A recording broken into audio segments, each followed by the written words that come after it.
my channel.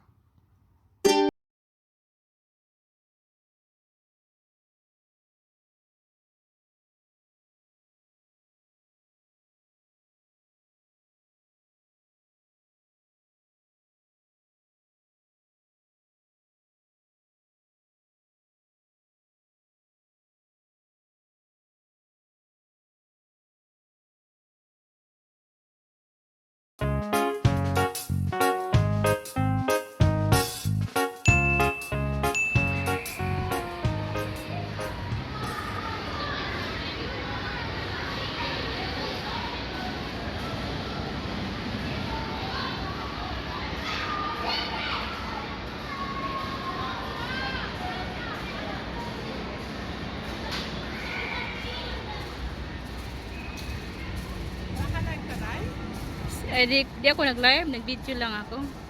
Oh, nasa tuk-tuk na tayo, tuk-tuk.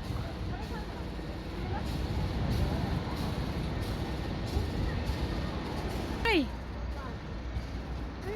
Oh my God. After this. We can come back because we This is B-side park. That one?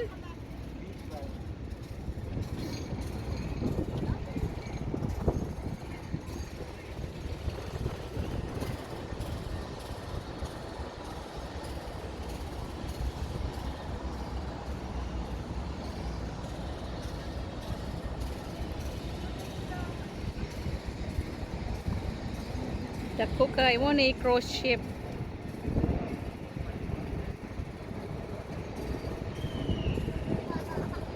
Din ha may ganiha sa baba.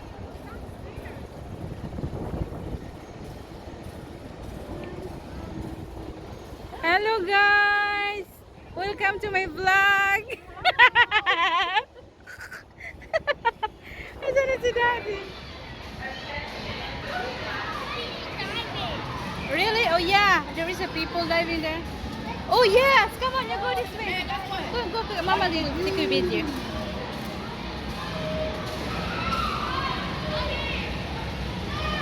Ang lalaki ng isda, Day, ah. Day, ang laki ng isda, Day. Hoy, laki ng isda. Sugba natin, ah.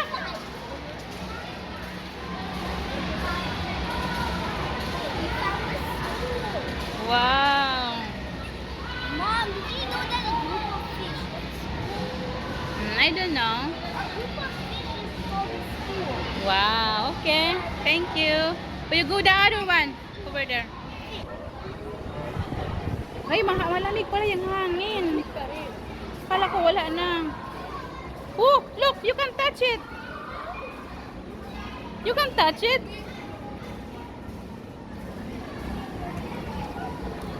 Oh, nagtalon-talon pa yung mga ano, Day, ah. Hey, are you allowed to touch the Yes, of course. You can touch it. See, oh. Oh, see? Ang laki, Day, oh. Oh my God, this is so cute. Touch it! Touch! Go, go!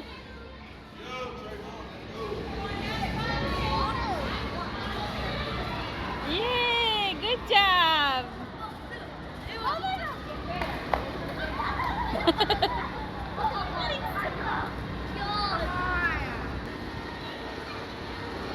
I touched it. Oh, Me too! I want to go to another area. And is it going to be nighttime?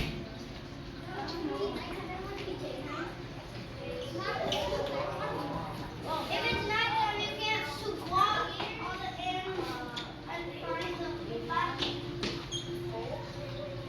it going to be nighttime? I have to maybe squat all the animals. What? Isa, look at my shoe. Maybe my shoe. I have my shoe. Kiki, look at my shoe. So, oh. You go this way, Cheyenne. Cheyenne, this way. Go there. Go there. What? Go there. Let me read the. Oh, guys, you're supposed to move the logs, change the flow of water. Move the logs and change the flow of water. The break! Feed it right here. Guys, you can't stand on it. I want to go to another area.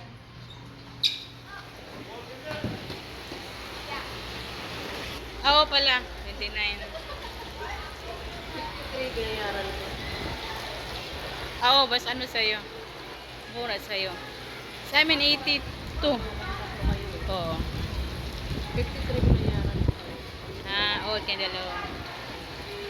Ganda naman dito.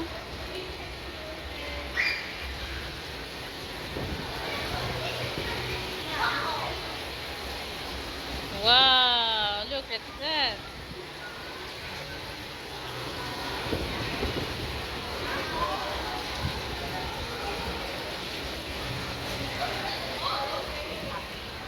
Now, anytime that there's a total eclipse, it's really only visible over a narrow strip of the planet.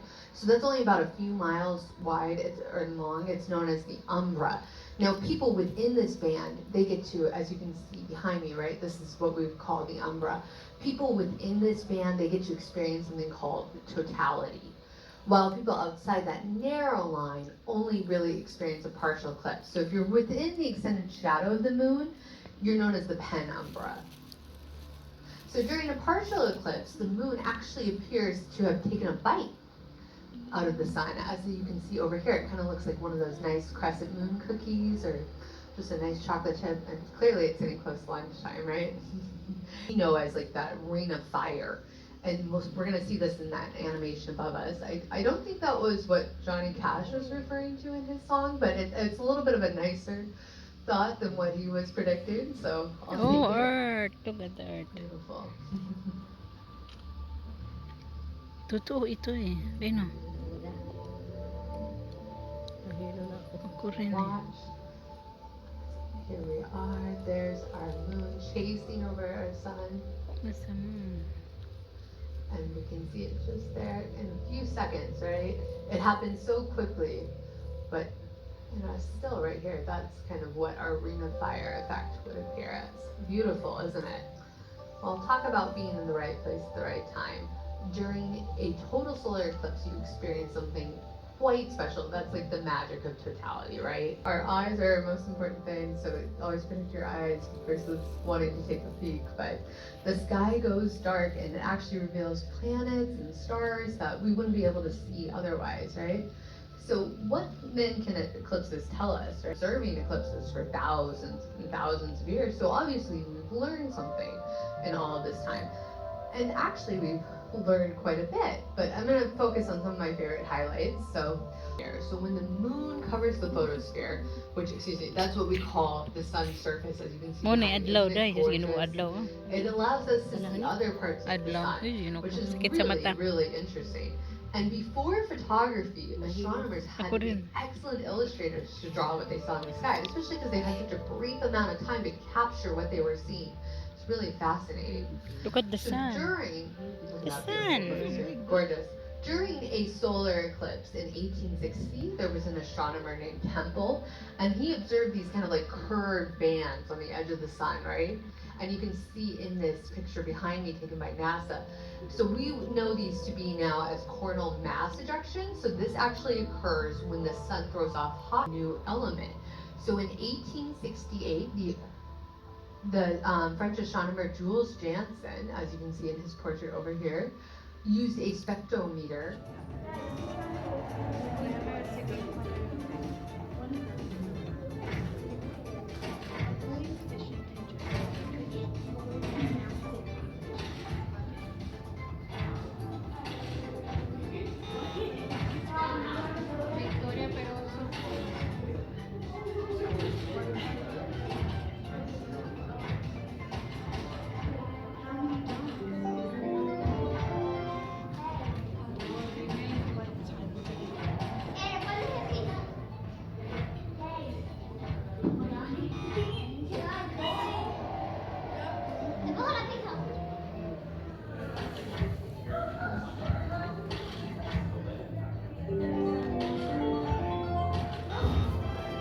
Joanna. Sophia. Ah, Sophia pala yun. Ah. Wow. Harder. Is it the hardest? Thumbs up. Keep going, keep going. Did it. You did it. Yay. Keep going. One more time. No? Alright. Binidyohan ko na dahil. Huh? Look at the seahorse. A lot of seahorse. Yes. This is my favorite. Oh, seahorse? Oo. Parang ang sarap lang yan laruin, di ba? Yeah. May ano pala yun sila. Ah, yung ano nila.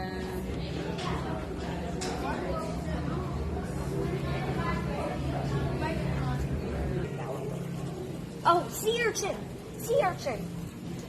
Oh, masarap yan. Marami yun sa atin, di ba? Yung black na yan. That one?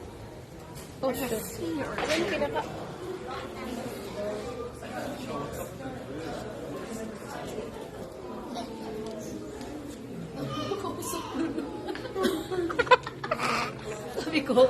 sabi ko, alam mo yung uumawon? Ano yung uungawan? Yung bang parang makakalimutan yung Ah, naulyanin.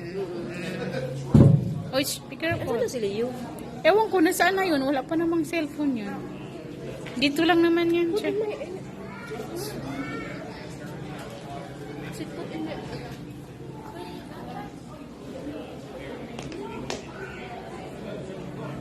Oh, you're doing a puzzles? Yeah, we're set to put this in.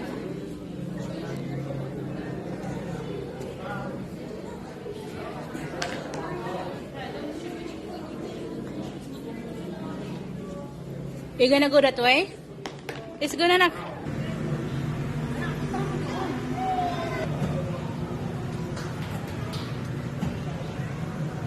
Ito yung plane, ano? NASA. Ah, kanang kuani, kanang... Sayang, this one is rocket. This one. Huh? What's in there? Go, go there. Go.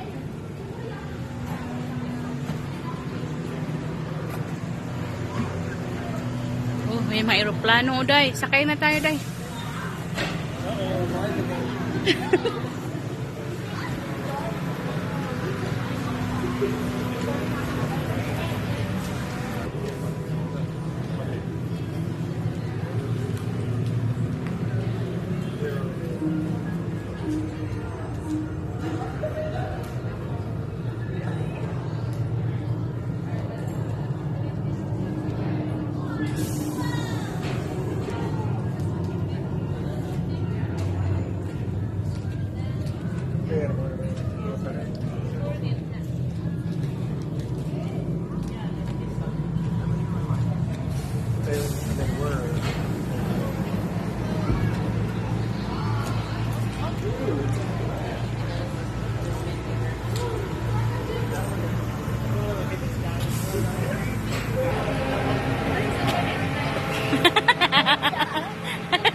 So,